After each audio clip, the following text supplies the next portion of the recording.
Sedikit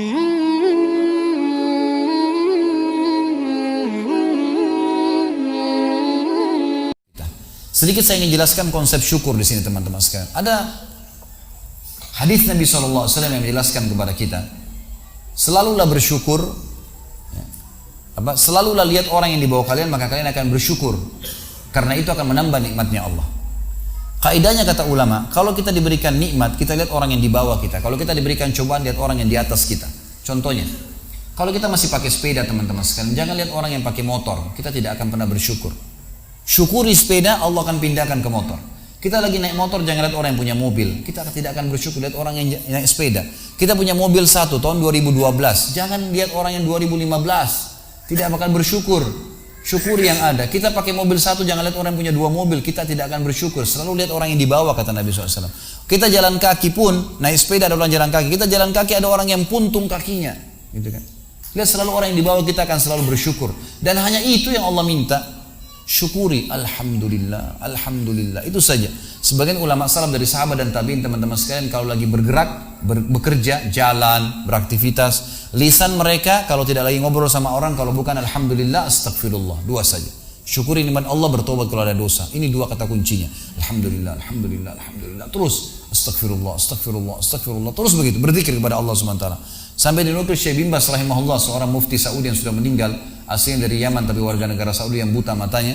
Beliau rahimahullah, kalau lagi terima telepon, dinukil oleh dari murid-muridnya, kalau lagi terima telepon, kalau beliau lagi dengarkan pembicaraan orang yang sedang mengeluh, beliau sambil berzikir. Alhamdulillah, alhamdulillah, alhamdulillah, subhanallah, alhamdulillah, la ilaha illallah, Allahu akbar, astagfirullah. Lagi berzikir, gitu kan? Kalau sudah saja beliau jawab. Jadi tidak ada waktu jeda kosong. Selalu berzikir kepada Allah Subhanahu wa taala. Jeda lampu merah teman-teman sekalian, berzikir kepada Allah, alhamdulillah, alhamdulillah, syukuri terlalu nikmat Allah. Karena ini passwordnya, ini kata kunci untuk bertambah nikmat dengan kalimat itu. Cuma sayangnya kita mau bersyukur, ya, kalau kita anggap itu nikmat. Saya menemukan penelitian saya pribadi di teman-teman di lapangan kita ini. Kenapa banyak umat Islam yang jarang bersyukur? Karena mereka mau bersyukur kalau yang sudah dianggap oleh dia nikmat. Kalau yang dia belum anggap nikmat, dia tidak bersyukur. Misal, targetnya mobil, Allah masih kasih motor, dia tidak syukur itu motor. Kamu naik apa datang? Naik motor. Mana motor kamu? Itu tuh yang sudah butut, tuh sudah 5 tahun. Padahal motor ini sudah banyak ngantar dia kemana-mana, gitu kan? Coba alhamdulillah di motor saya, masya Allah berjasa. Insya Allah sebulan kemudian Allah ganti. Gitu. Syukuri dulu yang ada, gitu kan? Orang banyak mengeluh, tidak mau bersyukur karena dia belum anggap nikmat. Dia targetnya rumah besar, Allah masih kasih rumah kecil, tidak disyukuri. Ini rumah saya, tapi sering gini, tapi masih kecil, tapi masih begini. Ada orang subhanallah dari pertama ketemu sampai pisah semuanya keluhan. Istri saya begini, suami saya begini, pembantu saya begini, kerjaan saya begini, semua keluhan. Tidak pernah lisannya mengatakan alhamdulillah. Bagaimana Allah mau tambah nih? Gitu kan? Gak mungkin. Baik, tingkatan manusia. Kalau kita diberikan cobaan, lihat orang yang lebih berat teman-teman saya. Kalau kita flu, ada orang flu dan demam. Jangan lihat orang yang sehat, karena kita tidak bersyukur, gitu kan? Atau kita tidak bisa sabar. Kalau kita flu dan demam, ada orang flu demam rematik. Kita flu demam rematik, ada orang stroke. Kita stroke, ada orang meninggal. Maksimal mati, gitu kan? Baik, ada orang yang lebih berat daripada kita, maka kita selalu bisa menjalani kehidupan, gitu kan? Harus begitu memang konsepnya. Dan kata para ulama, manusia ada 3 tingkatan. Tingkatan pertama, tingkatan orang yang paling bawah, bobrok sekali. Dikasih nikmat tidak pernah bersyukur, apalagi cobaan. Ini orang dari pertama ketemu sampai pulang tadi keluhan semua. Semuanya keluhan, tidak pernah lisannya bilang alhamdulillah. Bagaimana keluarga kamu? Istri saya cerewet, suami saya jahat, ini, kerjaan saya tidak baik, saya kerja begini. Padahal dia hidup nih, nafasnya masih masuk gratis nih, nafas. Padahal kalau dia sesak nafas, bayar tabung berapa juta tuh di rumah sakit. Masih bisa bernafas, tidak bersyukur kepada Allah SWT. Ini manusia paling bobrok. Apalagi kalau cobaan datang, flu satu kampung tahu dia flu tuh. Ada golongan yang kedua, orang mukmin. Ini standar, kata Nabi SAW, ajaban di amri mu'min. Sungguh mengagumkan perkara orang mukmin. Wala yakunu dzalika illa lil mu'min. Dan itu tidak dimiliki kecuali orang beriman. In asabahu sarra syakar wa in asabahu dharra sabar. Kalau dia diberikan nikmat dia bersyukur, kalau diberikan cobaan dia bersabar. Udah. Dan sabar ini teman-teman sekalian tangkap definisi dari saya. Sabar itu bukan elus dada duduk manis, salah. Indonesia suka itu, sabar ya disuruh duduk. Bukan, salah. Sabar itu kata ulama adalah menerima takdir Allah lalu ikhtiar cari jalan keluarnya. Itu sabar. Kita bangun pagi sakit nih, flu. Terima dulu takdirnya Allah. Allah lagi coba saya. Lalu ikhtiar minum obat. Itu sabar namanya. Jadi bukan sama duduk manis, ya sudahlah nanti Allah sembuhin kalau enggak bisa. Ini harus difahamin ya. Standar orang yang standar adalah orang mukmin tadi. Ada orang yang di atasnya. Kata ulama, diberikan nikmat bersyukur, diberikan cobaan bersyukur. Ini tingkatan tertinggi. Selalu lisannya pun bersyukur. Bahkan sebagian ulama salaf dari sahabat dan tabi'in, mereka malah bermuhasabah, beristighfar kepada Allah kalau dalam 1 tahun tidak pernah sakit.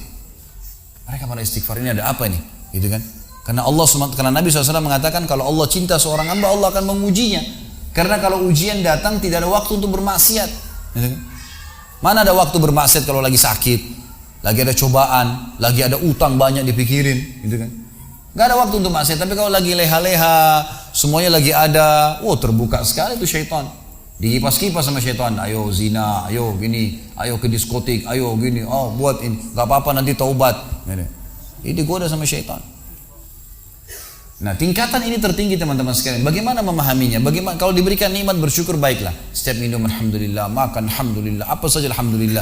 Dan kita tahu, minum disuruh habis minum baca alhamdulillah, habis makan alhamdulillah, bangun tidur alhamdulillah. Tujuannya supaya nikmat itu terus bertahan dan bertambah, gitu kan? Baik. Kalau kita diberikan cobaan, bagaimana caranya bisa bersyukur? Ulama berikan gambaran dengan cara tadi menggunakan kaidahnya, membayangkan sesuatu yang lebih berat daripada itu. Misal, ini saya kasih contoh. Kalau ada seseorang pulang ke rumahnya, kemudian ditemukan rumahnya kebakaran. Apa yang harus dilakukan? Di dalam Islam teman-teman sekalian, kalau sesuatu sedang terjadi, kita dianjurkan untuk tidak bertanya kenapa terjadi. Sudah selesai, kata Nabi SAW, kalau terjadi sesuatu pada kalian, ucapkan qaddarallahu ma syaa fa'al. Allah sudah takdirkan, Allah berbuat yang Dia mau. Sudah selesai, gitu kan? Kalau kita pulang ke rumah, ternyata rumah kita kebakaran. Yang kita harus lakukan dalam Islam, kata para ulama, tidak bertanya kenapa kebakaran, tapi solusinya. Apa jalan keluarnya? Baik, panggil tetangga, ambil air, telepon pemadam kebakaran, ikhtiar. Itu tugas kita. Kalau lagi datang musibah, kita ikhtiar, gitu kan? Sambil menikmatin prosesnya. Ternyata rumahnya juga hangus, nggak ditemukan sedikit pun. Apakah dia masih bisa bersyukur teman-teman sekalian? Jawabannya iya, dengan sangat jelas. Dia bisa mengatakan alhamdulillah saya nggak di rumah pada saat itu. Kalau saya di rumah, saya ikut terbakar. Dan puncak daripada masalah kalau seseorang sedang ditimpa musibah teman-teman sekalian, kata ulama, adalah puncak mustajabnya doa. Jadi kalau musibah sedang datang, itu luar biasa hubungan seorang hamba dengan Tuhannya. Allah ijabah doa-doanya itu. Apalagi kalau dia terzalimi, itu luar biasa. Kesempatan. Kenapa? Pas kena. Baik. Saya pernah punya pengalaman teman-teman sekalian. Waktu itu namanya manusia dicoba. Saya pernah ada cobaan, ada beberapa hal yang saya ingin bayar di Jakarta dan terlambat. Saya datang mau khutbah Jumat di masjid. Ini bukan masalah riya. Jadi antum bisa menceritakan sesuatu kalau bisa bermanfaat bagi orang dan kontrol masalah riyanya. Fa'amma binikmati rabbika fahaddits. Nikmat Tuhanmu ceritakan, hai Muhammad, kalau memang bisa memberikan manfaat kepada orang lain. Dan bukan riya itu kan kalau kita iyakan, kalau kita tidak iyakan tidak akan riya. Makanya Sa'id bin Musayyib rahimahullah pernah berkata, saya 40 tahun sholat, gitu kan? Selama 40 tahun tidak pernah ketinggalan takbiratul ihram pertama imam. Dia ceritakan tentang dirinya. Dia tahu dirinya nggak riya, dia cuma berikan manfaat kepada orang. Sementara Nabi SAW mengatakan siapa yang bisa menjaga 40 hari saja, tidak kehilangan takbiratul ihram pertama imam Allah Akbar dan juga Allah Akbar, maka dia diselamatkan dari sifat kemunafikan. Selamanya nggak pernah dusta itu. Selamanya nggak bakal ungkirin janji. Selamanya tidak akan berkhianat di amanah, gitu kan? Baik, teman-teman sekalian, saya pernah ada di musibah, kemudian ada masalah yang saya hadapi, lalu saya datang mau khutbah Jumat. Waktu itu masih agak lama, sekitar jam 10:30, jam 12 duhurnya. Saya masuk belum sholat duha, saya masuk masjid, saya sholat. Subhanallah, saya masuk di depan mimbar. Saya yakin tidak ada orang lihat. Lagi sholat, sujud, saya lagi asyik betul. Saya rasakan kenikmatan sujud dalam berdoa itu. Pada saat musibah, beda sekali dengan sekarang. Sekarang saya mau coba nangis, nggak bisa. Susah. Pada saat itu nangis sama Allah, ya Allah mudahin, ya Allah gini, ya Allah mudahin. Kita enak sekali kayak lagi curhat sama Allah gitu. Merasa nikmat, sampai rasanya nggak mau angkat kepala dari sujudnya. Setelah saya salam, subhanallah, saya duduk sambil mau baca surah Al-Kahfi di hari Jumat. Rupanya antara mimbar dengan tembok masjid ada celah sedikit. Ada satu bapak rambutnya putih sekali. Dia memang jemaah masjid saya, selalu hadir di pengajian di situ. Di sebuah kampus di Jakarta Timur. Kemudian dia masuk ke depan mimbar lalu dia bilang, Ustaz, Saya mau tanya, Ustadz sudah pernah susun belum doa-doa yang sering dibaca di khutbah Jumat? Saya pengen tahu dari Al-Quran. Saya bilang belum Pak, belum susun sampai sekarang. Tapi insya Allah satu waktu kalau Allah mudahin saya susun gitu. Ternyata bukan itu yang dia mau tanyakan. Dia bilang, Ustadz saya mau tanya, tadi Ustadz saya sempat lihat sujud, kok lama? Lagi baca apa Ustadz gitu? Saya bilang enggak Pak, saya lagi ada masalah sama Allah. Saya curhat sama Allah, enak, merasa nyaman, cuma itu saja gitu. Lalu dia bilang, ini seperti peringatan Allah dari lisan dia, dari Allah melalui lisan orang ini. Orang tua sudah rambutnya putih semua, mungkin umurnya 85 tahun, 90 tahun, tua sekali orang itu. Dia mengatakan, Ustadz perlu tahu, saya sampai rambut saya seputih ini belum pernah saya rasakan nikmatnya sujud seperti itu. Saya berharap saya bisa sujud dan menangis seperti itu. Berharap satu kali saja seumur hidup saya. Saya lalu tiba-tiba berkata, subhanallah, kayak Allah sedang sampaikan kepada saya, kalau saya tidak timpakan musibah ini padamu hai Khalid, kau tidak akan rasakan nikmat untuk sujud. Gitu kan. Jadi musibah tuh datang kepada kita sebuah hal yang luar biasa. Musibah bisa disyukurin, gitu kan. Alhamdulillah, kita harus mengatakan begitu. Teman-teman, ada hal-hal yang kadang-kadang kita anggap buruk, tapi sebuah nikmat dari Allah Subhanahu wa taala. Saya kasih contoh. Lapar misalnya, haus, capek. Kira-kira di sini mau lapar nggak? Mau haus nggak? Mau capek nggak? Umumnya orang menjawab tidak. Karena memang orang tidak mau lapar, tidak mau haus, tidak mau capek. Tapi kita lupa teman-teman sekalian, tanpa lapar tidak enak kita makan.